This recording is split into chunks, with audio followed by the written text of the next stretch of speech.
Hey there, Mrs. Thompson here, and today we're going to cover light and quantized energy.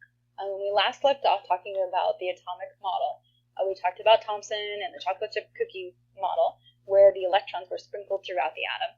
Then we moved on to Rutherford and the fact that there was a nucleus in the center. It was very dense, and all the electrons were outside the nucleus, just somewhere. We didn't know where. So now we're going to move on to discover how those electrons are arranged and develop this model even further. All right, so to do that, we need to talk about light. So in the early 1900s, very beginning, there was enough experimental evidence to convince scientists that light behaved like a wave. So we need to talk about the parts of a wave. The first one is the amplitude. The amplitude is basically the height of the wave. It's from the point of origin, 0, to the top part of the peak, or crest is what we call it. Each one of these are a crest. And so we'll label that as the amplitude. We also need to know that the wavelength is the distance between two crests.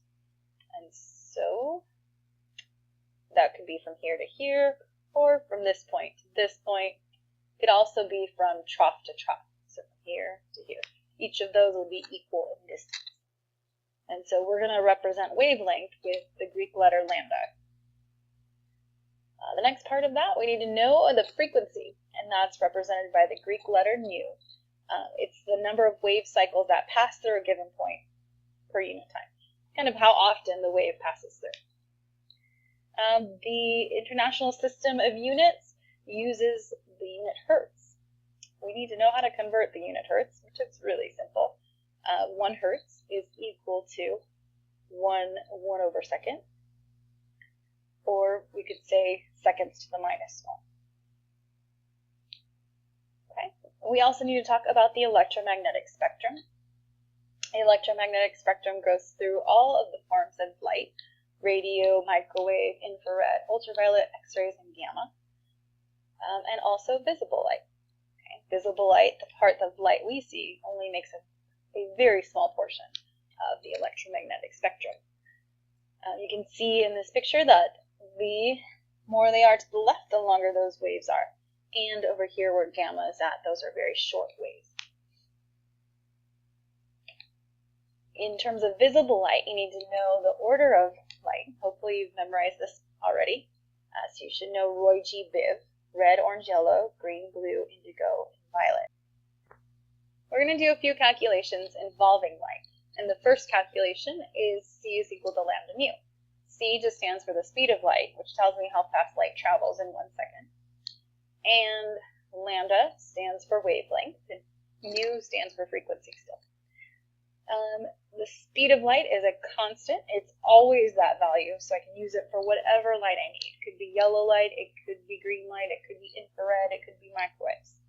Okay. These two things are inversely proportional, frequency and wavelength, which means as the wavelength increases, the frequency decreases. Which just means the longer the wavelength is from crest to crest, the less often that wave is going to travel through a given point. Okay, so if you see this picture, long wavelength, low frequency. This one, very short wavelength, it's going to go through way more often. All right, so to your spectrum of light, I would like you to add a few things. One is that on the left side of this electromagnetic spectrum, we have long wavelengths and low frequency.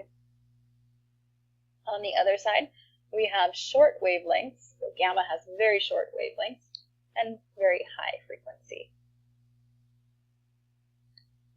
Okay, example number 1. We're going to calculate wavelength of yellow light, and we've been given the frequency of 5.09 times 10 to the 14th hertz. So we're going to separate it into our givens and unknowns and our work. And so on the given side, I do have the frequency, that's 5.09 times 10 to the 14th hertz, which I'm going to change into 1 over second, just so I can show unit cancellation later. Okay. Then I do not know what the wavelength is, so I'm going to write wavelength as question mark. I always know that the speed of light is 2.998 times 10 to the 8 meters per second. Okay. On the work side, I have this equation, but I can't leave it like that. I don't want to just start plugging things in. I want to rearrange this equation. And so I need to solve for lambda, which means since it's being multiplied by nu, I'm going to need to divide both sides by nu. So that means I'm going to divide this side by nu and this side by nu. So that works out to be lambda is equal to c over nu, speed of light over the frequency. Then I just need to plug that in. I'm going to cancel my units. So 1 over second cancels with 1 over second. Notice I'm not canceling the meters. I'm just saying that meters over second is the same thing as meters times 1 over second. And so 1 over second cancels. All right, so working with scientific notation, remember you divide the numbers in front. So this divided by this. And then for the scientific notation part, you subtract the exponent. So 8 minus 14. So that's what that looks like when I initially solve this problem. There is a problem with this answer. This is not in proper scientific notation. Okay, I did get the correct units, it's in meters. I just have to change it. So to do that, I need to move this decimal over 1 time. And since I'm moving it to the right, right is subtract, this number is going to go down. So that's going to be 5.89 times 10 to the 8, or excuse me, 10 to the minus 7 meters. Hopefully not too bad. Here's our second example. It says, what is the frequency of a red laser that has a wavelength of 676 nanometers? So our givens, we're looking for frequency, so that's a question mark. We have the wavelength. We always have the speed of light. And there's a problem, okay, with my given. And it is the fact that it is in nanometers. So I'm going to convert nanometers into meters. So let's do that. So 676 nano. Nano means 10 to the minus 9. So that means in 1 nanometer, there are 10 to the minus 9 meters. Remember, 1 always goes with a prefixed unit. And then the meaning, 10 to the minus 9, goes with the base unit. Nanometers cancel, and I get 6.76 times 10 to the minus 7 meters.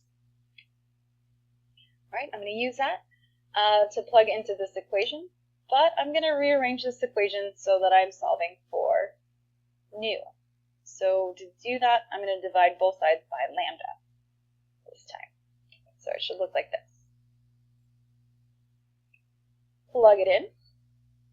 This time, meters cancel. Okay. Divide the front numbers. Subtract the exponents. Okay. Careful there. It's 8 minus a negative 7. So that's basically 8 plus 7. So it's 10 to the 15th. And then since meters cancel, the unit I'm left with is 1 over second. I'm going to go ahead and fix this number because it's not in proper scientific notation. So I'm going to move it over 1 to the right. Right is subtract. So that is 4.43 times 10 to the 14th. And I went ahead and changed my unit to hertz. If you left it in 1 over a second, that's perfectly fine. As scientists continued to develop their model of the atom, one thing they noticed was that their wave model couldn't explain all of the interactions between light and matter. For one thing, when objects tend to get hot, they tend to start to glow. They absorb energy, and then they release some of that energy in the form of light. And so they could start by turning red, and then even turning yellow or white hot. And they're absorbing specific frequencies and wavelengths at these times. And so what they found is that matter can only gain or lose energy in these small specific amounts that they called quanta. And so a German physicist, Max Planck, came up with this idea of a quanta or quantum. He said that the quantum is the minimum amount of energy that can be gained or lost by an atom. He thought that they can only be in specific amounts. So if I put in, let's say, like looking at a ladder, I can only go from here to here. I can't put the energy to go halfway. I'm not going to get anywhere. I'm not going to step on another step. So it has to be a specific amount to get there, a specific amount to get to higher and higher energy levels. The photoelectric effect is the next thing that we found couldn't be explained by the wave nature of light. Instead, we can say that light behaves like a particle because when light hits a metal, it shines. And what's happening when that metal is shining is that photon of light is bumping into an electron, and that electron is coming out as light. And so Einstein proposed in 1905 that light can behave as both a wave and a particle, and that beam of light has particle-like and wave-like properties. He called the beams of light a photon. So a photon is just an electromagnetic radiation that doesn't have any mass, but it does carry a quantum of energy. So here is our electromagnetic radiation as photons and as a stream of energy, packets of energy. All right, so we have another equation, and that is how energy is related to frequency. And so in this equation, you have E is energy, and that's in joules, a unit of energy. You have Planck's constant, which is 6.626 times 10 to the negative 34 joules times seconds. That is a constant, so it'll always be that. And then you have nu again, which is the frequency in hertz. And again, energy, it takes more energy for something to travel at a higher frequency. And so if you look at these two dots traveling, it takes way more energy to get from one point to another because there's way more ups and downs that it has to go through in this green line. So if you look at red light and blue light, which one is going to require more energy? The one with the higher frequency.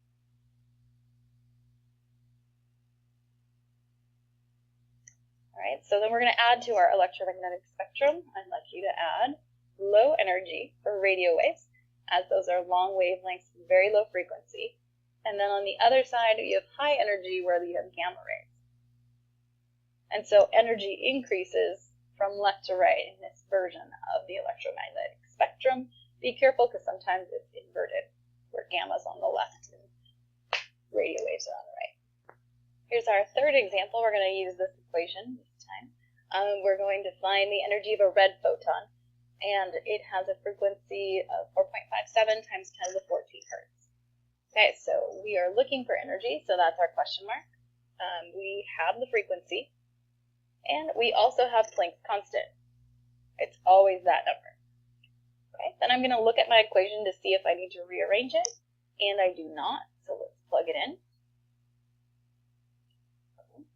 Then my seconds cancel with the 1/2. That's like second divided by second, which means that cancels. Which means that we'll have an answer in joules. So what I did here was multiply the front number, rounded to 3 sig figs, and then I added the exponents since I'm multiplying. So that would be negative 20. There is an issue with my number in front here. It's bigger than 10. So I'm going to go ahead and change that. I'm going to move this over to the left. Left is add, which means it goes from negative 20 to negative 19. That's the answer. All right, here's example number 4. And in this example, we're going to have to use both equations. So it says find the energy of a photon with a wavelength of 1.0 times 10 to the negative 3 nanometers. So we'll list our givens. Planck's constant is one of them. Speed of light is also our given. We always have these two. We do not have the frequency, but we do have the wavelength, which is in nanometers, which I already converted into meters. You can go ahead and see example number 2 if you're not sure how to convert that into meters. All right, for the work side, first thing, which equation do I use first? Well, for this equation, we're solving for energy. We have Planck's constant, and we need this, the frequency, but we don't have that, so we can't use this equation. We do have a wavelength, and we do have the speed of light, so we can use this equation first, which means we would need to solve for frequency. So that's going to look like this. Then we're going to plug stuff in. We're going to cancel our units and solve. That's 3.0 times 10 to the 21 over seconds, or hertz. And then, since I have this answer for frequency, now I can plug the frequency into this equation to solve for the energy. And I do not need to rearrange this since I have Planck's constant and frequency, and I'm solving for energy. Seconds cancel with 1 over seconds, and I'm left with the energy is 19.9 times 10 to the negative 14. I need to fix that, so that's 1.99 times 10 to the negative 13. All right, and last but not least, why are we studying light? That is because as we heat elements, they tend to give off a certain atomic emission spectrum. That is, that they release different frequencies of light as they absorb energy and then release the energy. Each element has its own set of atomic emission spectrum. It's always unique to that specific element. This is the spectrum for hydrogen. We'll actually take a look at the atomic emission spectrums of several elements in a future lab. All right, that's it. There's a long one. I hope you got everything.